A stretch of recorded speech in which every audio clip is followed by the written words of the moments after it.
Guys, তোমরাও কি জানতে চাইছো আমি এই ভিডিওটা কেন প্ল্যাটফর্ম থেকে চালু করলাম? দাঁড়াও দাঁড়াও, সবই বলছি। তার আগে আমার ইন্ট্রোটাতে একটু শুনে নাও। হ্যালো গাইস, আমি হলাম চন্দনা আর তোমরা রয়েছে চন্দুস ওয়ার্ল্ডে। দেখো, এখন বাজে 4:26 সকাল। আর সকাল 4:26-এ আমরা ট্রেন ধরার জন্য চলে এসেছিলাম সোনারপুর স্টেশনে। আর দেখতেই পাচ্ছ, আর যাদেরকে দেখছো আশা করি তারা তাদের কাজের জন্যই যাচ্ছিল। আর আমরা কিন্তু কোনো কাজে যাচ্ছিলাম না, আমরা যাচ্ছিলাম হোলি সেলিব্রেট করতে। গাইস, আমি এখানে কোনো মেকআপ করিনি, কারণ সকালবেলা ঘুম থেকে উঠেই কিন্তু চলে এসেছিলাম। আর তোমরা জাস্ট দেখো গাড়িটা কতটা ভিড় হয়েছে, মানে আমি তো জাস্ট অবাক হয়ে গেছিলাম। যে আমি ভাবছিলাম যে ফাঁকা ফাঁকা যাবো বেশ সকালবেলা, কিন্তু সকাল 4:26-এ এতটা ভিড় হবে কখনোই এক্সপেক্ট করিনি। যাই হোক, যেমন তেমন করে তো নেমে পড়লাম। আর এদিকে দেখো কি সুন্দর একটা সিনারি। আমার এই গ্রাম্য পরিবেশ খুব ভালো লাগে। আর হাওয়া খেতে খেতে কিন্তু চলে যাচ্ছি আমরা। তো কোথায় যাচ্ছি দাঁড়াও একটু ওয়েট করো, তবেই তো জানতে পারবে। এখন আছি নামখানাতে, তারপর দেখছি কি করা যায়। এদিকে আমার ডেস্টিনেশনটা যেহেতু অনেকটা দূর, তার জন্য নামখানাতে নামার পরে আমরা চলে গেছিলাম অটো স্ট্যান্ডে। তো একটুখানি হেঁটে যাচ্ছিলাম, কারণ তোমার যদি স্টেশনের মধ্যে থেকে তুমি অটো নাও তাহলে একটুখানি বেশি কস্ট পড়ে। আর যদি কিছুটা গিয়ে রোডের ওপর থেকে অটো নাও তাহলে কিন্তু অনেকটা কম কস্টের মধ্যে হয়ে যায়। তো তার জন্য আমরা এখান থেকেই অটোটা নিয়েছিলাম। আর এদিকে একটা কোনো নদীর ওপর থেকে আমরা যাচ্ছিলাম, কি নদী এখন আমার একদম মনে নেই।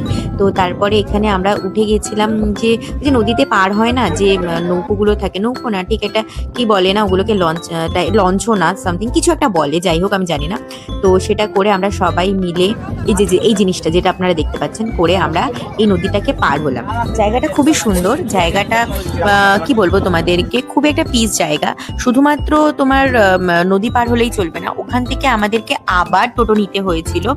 আর নেওয়ার পরে অবশেষে আমরা পৌঁছে গেছিলাম এই জায়গাটায়। কি হ্যালো গাইস, এখন আমরা আছি মৌসুমী আইল্যান্ডে। জাস্ট এখানকার ভিউটা দেখো। আরে মৌসুমী আর মৌসুমী একই হলো। আমি মৌসুমী বলতে পারি না, আমি বলি মৌসুমী। এখানকার জাস্ট একবার ভিউটা দেখো, খুব সুন্দর ভিউ, খুব সুন্দর। আর রাতের ভিউটা তো আরো সুন্দর হবে। আর তোমাদেরকে কিছুক্ষণ পর আমি ওইখানকার ভিউটা দেখাবো। ওখানকার ভিউটা দেখে জাস্ট পাগল হয়ে গেছে। আমাদের চাও চলে এসছে, গরম গরম চা। ও বাবা, হেভি গরম হেভি গরম। হ্যাঁ ধরো, ওকে দাও। এই যে প্রচন্ড গরম রে। চা খাওয়ার পরে আমরা কিন্তু রেডি হয়ে গেছিলাম দোল খেলার জন্য। আর এই জায়গাটাতে আমরা যে কজন এসেছিলাম তারা সবাই খুব ফ্র্যাঙ্ক ছিলাম। আমাদের সাথে একজন আর্মি ভাইও এসেছিল। আর এখানে টেন্টের ব্যবস্থা রয়েছে, আমরা টেন্টে থাকিনি। আর এদিকে দেখো আমরা নদীতে নেমে গেছি, সমুদ্র এটা, নেমে গেছিলাম রং খেলার জন্য। তাই সেখানে গিয়ে কিন্তু আমার এই ছোট্ট বন্ধুটার সাথে দেখা হয়ে গেছে। ওর সাথে আমি অনেক মজা করেছি। ওকে আমি কিন্তু একটু রং মাখাইনি, কারণ ও রঙে